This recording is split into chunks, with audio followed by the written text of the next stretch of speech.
Hey, salut tout le monde, c'est Alex, c'est avec vous pour une nouvelle vidéo. J'espère que vous allez bien. Aujourd'hui, on parle des mises à jour 2021.36 et 2021.36.5.5. Ça se peut que vous ayez une petite disparité pour le dernier chiffre. Comme j'ai un modèle 3 2021 juin et plus tard, sans radar, il pourrait y avoir une petite différence ici, là. Ça se peut que vous alliez 0.3 ou 0.5, peut-être même 0.4. Alors, mais au niveau de, ça ressemblera, vous aurez assurément 2021 36.5 point quelque chose si vous êtes sur la dernière version et que vous l'avez reçu. Alors, on a reçu ça la semaine passée. Ça incluait 2021.36 et puis la première 2021.36, on était juste avant à 2021.32.10. Donc 2021.36, c'était une amélioration encore pour le temps froid. Alors très pratique au Québec. On espère que cet hiver, ça va donner beaucoup de d'amélioration. C'était déjà très bien, mais on espère que ça va juste aider. Donc, on nous explique que d'autres améliorations ont été apportées au véhicule pour rehausser l'expérience par temps froid. Hey, on rehausse notre expérience. Lorsque vous vous dirigez vers un superchargeur, la préparation améliorée de la batterie permet d'accélérer la recharge. C'est vrai, je l'ai vu vendredi passé. Lorsque je suis allé à Sherbrooke, j'ai vu que la batterie se préparait plus d'une centaine de kilomètres avant d'arriver, même trop tôt. Je vous dirais que tellement que ça arrêtait, ça repartait, ça arrêtait, ça repartait, on voyait que il voulait pas prendre de chance. Ensuite, on nous dit, vous serez plus à l'aise par temps froid quand nous avons amélioré le maintien de la température dans tout l'habitacle. Bah, en tout cas, on verra. On verra ce que ça donne. La séquence de lavage des essuie-glaces s'ajuste maintenant à la vitesse de votre véhicule afin d'être plus efficace. Ouais, ça, on l'avait lu aussi sur Internet que c'était une chose qui avait été faite.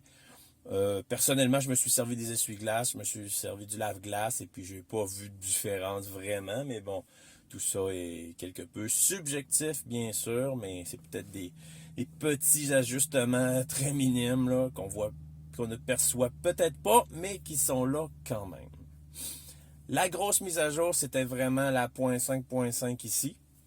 C'était ce qui permettait de faire le lien entre l'application mobile, la dernière mise à jour de l'application mobile, 4.1.0 ou 4.2. Quelque chose. Je suis déjà à 4.2. Quelque chose. Et puis, c'est ce qui m'a permis de faire le pont avec la nouvelle fonctionnalité planifiée dans l'application mobile. Donc, ce que ça fait planifier, on nous dit ici, vous pouvez maintenant ajuster la tension de recharge. Ça, c'est une chose. L'heure de départ prévue ou la recharge planifiée à distance par l'entremise de l'application. Et on nous dit que ça prend 4.1.0 au moins. Donc, pour ce qui est de la tension de recharge, ce que ça fait, c'est que ici, vous voyez, on peut contrôler l'ampérage. Alors, ce qu'on ne pouvait pas faire dans l'application, c'était de changer ça. Il fallait revenir dans le véhicule si on voulait toucher à ça. Maintenant, on y a accès directement dans l'application.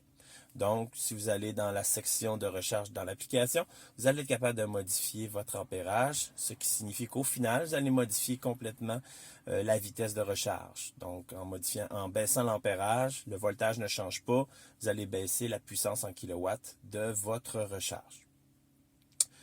L'autre fonctionnalité, bien, on nous parle de la planification. Donc maintenant, on peut dans l'application totalement planifier ici l'heure de départ pour le chauffage. Donc ici, c'est planifié là qui permet de choisir le préchauffage du matin, du soir, de l'endroit où vous vous trouvez. C'est géolocalisé. Donc vous allez être capable de choisir l'heure, tout ça. Ensuite, vous allez être capable de dire tout ça. Toutes ces fonctionnalités-là se retrouvent dans l'application. Donc, vous allez pouvoir choisir jour de semaine, tous les jours, recharge en heure creuse, etc., etc.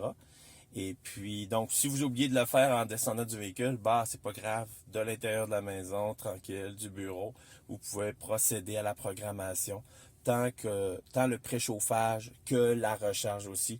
Si vous voulez modifier vos heures creuses, modifier la recharge, etc.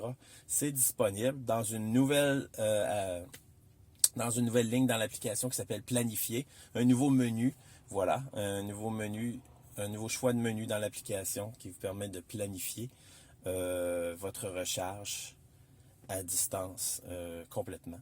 Fait que c'est fort pratique, fort agréable. Ça existait déjà chez d'autres constructeurs, mais bon, on ne l'avait pas dans la Tesla encore.